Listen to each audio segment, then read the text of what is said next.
Hey guys, how's it going? Hope you're doing well. My name is Crown, and today I'm going to read you some very interesting stories that I hope that you're gonna love. And now, without further ado, let's go!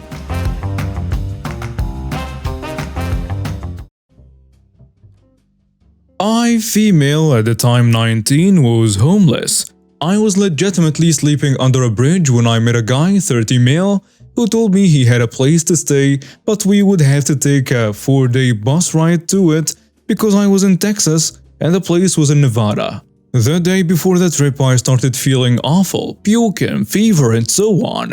Then being on a Greyhound bus wasn't helping at all. So the entire trip I felt really bad. This lady got on the bus with her 2 young children and 1 teen on the second day. Immediately when she got on the bus, she got on her phone to play Candy Crush, and the 2 young children didn't even sit down for a second. For 2 of the 4 days, these kids ran up and down the aisle of the bus, waking passengers at night, banging the bathroom door and breaking the lock on it, interrupting people in the bathroom, and so much more. On the 3rd day, we stopped at a McDonald's for lunch in Arizona, I think. I wasn't paying attention, I was that ill. As I was walking with my food to my boyfriend, ex now, one of the kids who was, as I'm sure you guessed, running around the store, ran into me and my fed-up self said, "Move kid," and that was it. I didn't touch the child, I didn't knock him over, I didn't even yell, just kinda growled. That's it. We get on the bus and this big lady, not trying to fat shame, it's relevant because I was a bit smaller than her and scared, who has been on her phone the whole time, comes storming up to me and says, in a loud tone, "Did you shove my child and yell at him?" Me, still feeling like crap and not wanting to take nonsense from anyone, said, "I did tell your horrible brat to move, but I did not touch him." She said, "If you have a problem with my child, come talk to me about it." And why would I do that? You haven't been watching them this whole time and instead, you're on your phone. The bus starts moving and everyone is asking to sit down, and her teen grabs her hand and says, "It's not worth it, ma. Next time come to me if you have a problem." She tells me and sits down as I turn to my boyfriend and say, "If she knew how to be a parent, we wouldn't have this problem." "What did you say about black people?" I myself am mixed and obviously half black. I didn't say anything about black people. I said if you knew how to parent, your kids would know how to behave. She gets up and storms to me ready to pounce, and the boss starts saying stuff to her about sitting down and to stop being difficult. That's all I made out since everyone was talking at the same time. Her teen says, "Mom, just stop. We can talk to someone at the next stop." We get to the Greyhound station in Arizona and this lady immediately goes up to a ticket counter and demands IP removed for assaulting her child. Everyone heard that. I started to think I'm going to be stranded in Arizona. I have never even been outside of my town, much less my state. And I started crying. Then I see this lady yelling that they can't kick her off the bus, and where she and her kids are supposed to go and so on. I didn't know what happened until another passenger who was in that line, the lady who was in, told me that the bus driver had her banned from the bus for destruction of property, broken bathroom door, and terrorizing the other passengers. Everyone who saw our encounter also said how I didn't do anything to her kid and that she was lying. I'm not sure if she was allowed back in a Greyhound, but that specific trip she couldn't get on, even after a lot of screaming and threatening, and she got removed from the bus. By the way, it's actually pretty good she wasn't back on that bus because later on, we found out that one of the passengers was actually a pedo, and if he decided to take her child or children, she might have never known. This was all before COVID, and I just had a stomach bug. I was sick for a week though because the difference between Texas and Nevada's weather was so drastic. It didn't help. Way back in 2006, during my first time in high school, I was bullied by this new guy in class. Let's call him Big Bully. Big Bully was somewhat other people would call cool. He's got the looks, the height, and most importantly, the manipulative personality. This guy tormented my 4 years in high school through daily bullying, calling names, threatening with physical contact, humiliating me in front of other people, and spreading false rumors about me are just some of the things I went through. Reason being, I don't know, probably never had a dog in his life. Fast forward, we finished our high school and I moved to another city to study for college. Big bully, I don't know what happened to this guy and I did not really care. I went from shy introvert guy to an outgoing guy. Everyone is my friend type of person during college, where I finished my degree in dental medicine in 2016. I became really active regarding my profession through community works and civic actions, and have expanded my connections. After a year, my high school was about to reach its 50th founding anniversary, and the Alumni Association was planning for a grand reunion. I was added to the group regarding this event on Facebook, and there, I saw Big Bully's profile. He didn't make it great in life, regularly changing jobs, most of the time unemployed, and a wife engaging in illegal activities in which he takes part. Now, the illegal activity I mentioned here is performing dental work without license for a very cheap price. They do install braces for 3,000 Philippine peso, around $60, to curious teenagers and adults alike. I cannot even describe the feeling I got when I remember the nightmare I had in high school. And now, I have the chance of revenge. In our country, one law states that if you do dental work without a license, you will be imprisoned for at least 2 to 5 years and must pay fines costing 200 to 500k Philippine peso. This guy didn't attend college. This guy didn't have any license. This guy is in no position to do dental work. Having sworn to uphold my profession and prevent harm to others, I did what any licensed dentist here would do if they knew someone practicing illegally. So I called up some people within our local dental chapter so they can connect me to the other chapters and do some kind of entrapment operation within the Big Bully's area. Cop went undercover and had him avail of the dental braces. Other cops went in as the Big Bully's wife was putting the brackets in the cop's mouth. Both of them went to prison. Big Bully never knew that it was me behind his imprisonment. He and his wife are still in jail and the verdict is yet to come. It is a bailable offense, but I doubt the Big Bully saved enough for the two of them. Justice system here sucks, so it will probably take some happy time in jail while the case is in process. Some notes. During that time, first year high school is equivalent to grade 7. High school ends at 4th year. Then we can go to college. I was 13 old at this time. In our country, people would do stupid things to look rich. Hence, dental braces, since it costs a lot. The price for a dental brace is usually around 50k Philippine peso, while the daily minimum wage of an average citizen is 512 peso. Not sorry for the wife. Edit. I looked up the difference between prison and jail, since I don't know much about those things, and yes, I mean jail time. They will go to prison once they are proven guilty. They are currently in jail of the local government. And if you think they help people, you are wrong. They make a living by exploiting the uninformed people. They do not know what they do. I have encountered several patients with botched dental works that had to be retreated, or worst case, to be removed completely. They deal with real people, not machines. Dental medicine doesn't rely only on skills, but on both skills and knowledge behind every fact, every theory, and everything else in between. As a new mother, I have been struggling with dizziness episodes that seem to come out of nowhere. At first, I thought it was just a result of the stress and lack of sleep that comes with caring for a newborn.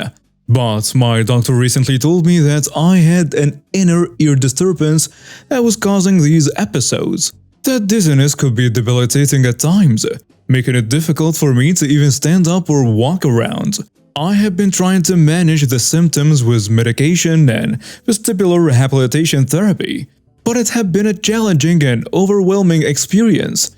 I hope that with time and treatment, I will be able to get these dizziness episodes under control and return to my normal life. One beautiful morning, I decided to go to our local store to grab some groceries, and I decided to take my 5-month-old baby with me in his stroller. At the time, we were just getting used to the idea of putting our baby in the stroller, and I thought it would be good for both of us to take him for a trip in it, as the weather was really nice outside that day. So I asked my husband to take us to the store so we could grab what we needed.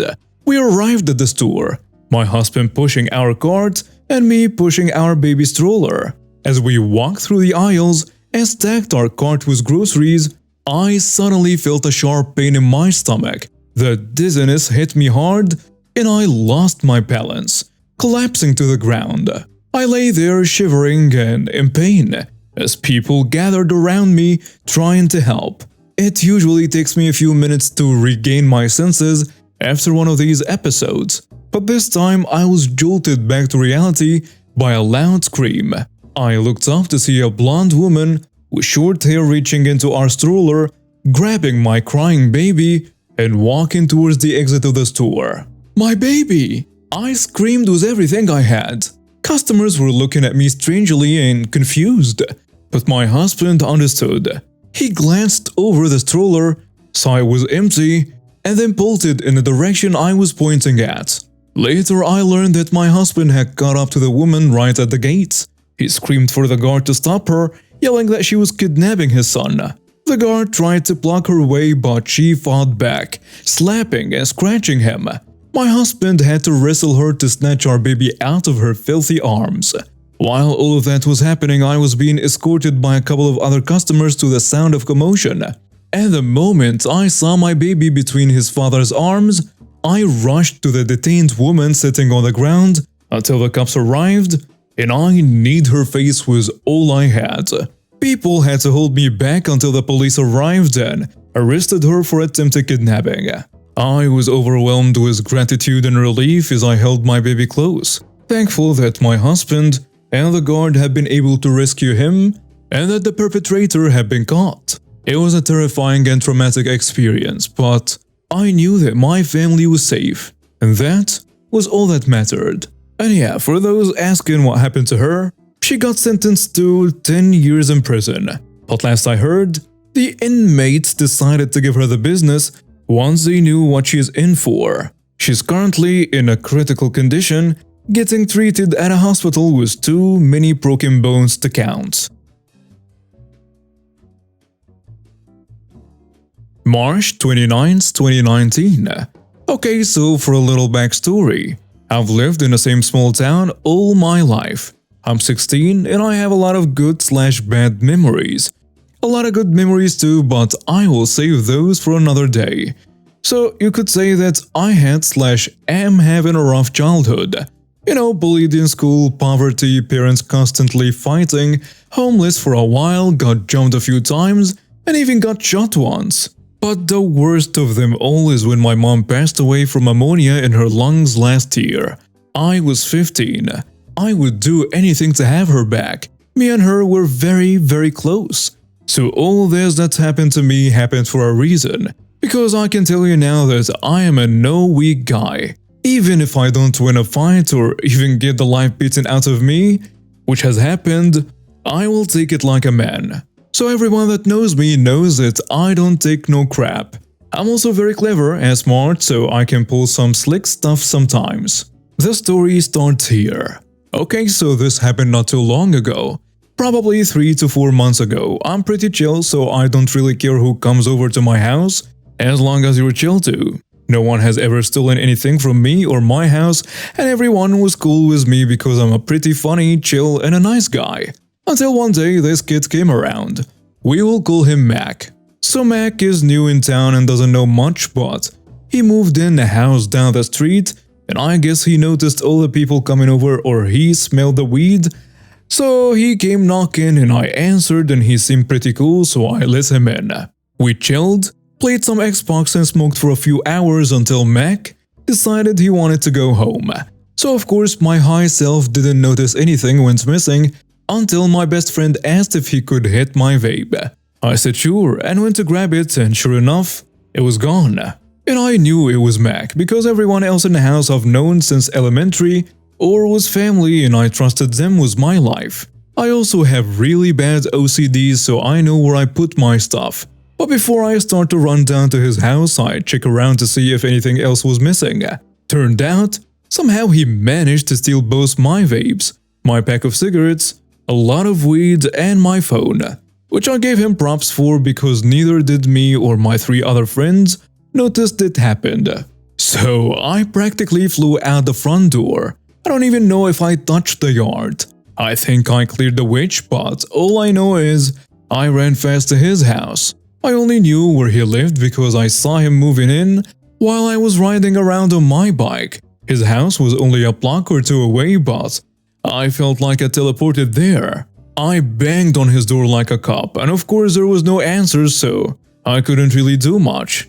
I wasn't going to call the cops. What am I supposed to tell them? He stole my weed and cigarettes? No, of course. And I'm 16. I'm not kicking down the door because that's just dumb. So I just walked home and started thinking of a brilliant plan. So it's the next day and I walk down to his crib and knock on the door. He answers and I kid you not, he looked like he was going to crap himself, but he didn't say anything and neither did I. I pretended like nothing happened. I asked him if he wanted to come over and chill and he kinda hesitated, but he took the bait. So my friend and I already had a plan ready, and we all had our own parts. So first of all, we get him stoned. We then chilled again and played Xbox almost all day, but made sure Mac kept hitting the bong until he could barely stay awake. He actually managed to smoke about 11 or so grams by himself. I only smoked like 3 grams though because I didn't want to be too high for my own plan. Mac kept falling asleep for little naps and waking back up to smoke some more. So my friends did little small pranks like cut chunks of hair off and draw weird stuff on his face. He actually woke up while I was drawing something on him, but he was so stoned he did not care. So I asked him if he wanted a beer, and he said yes. So I went into the kitchen, grabbed a Bud Light, opened it and poured a decent amount of dish soup in it. You'll see why I did this later. I handed him the beer and he just completely ignored the fact that it was already opened and downed it.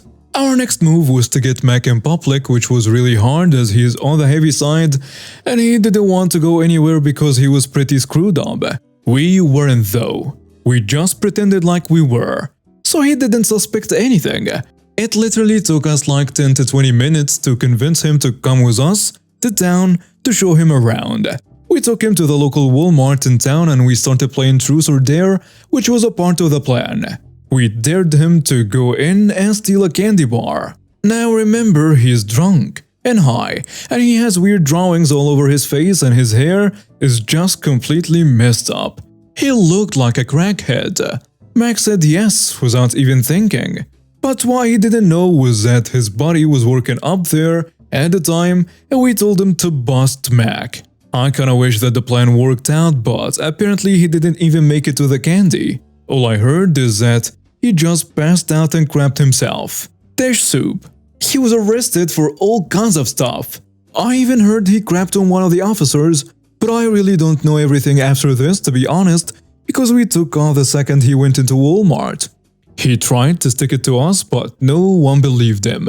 The cops did come over, but we were little angels and did not know anything. To this day, I don't know where Mac is.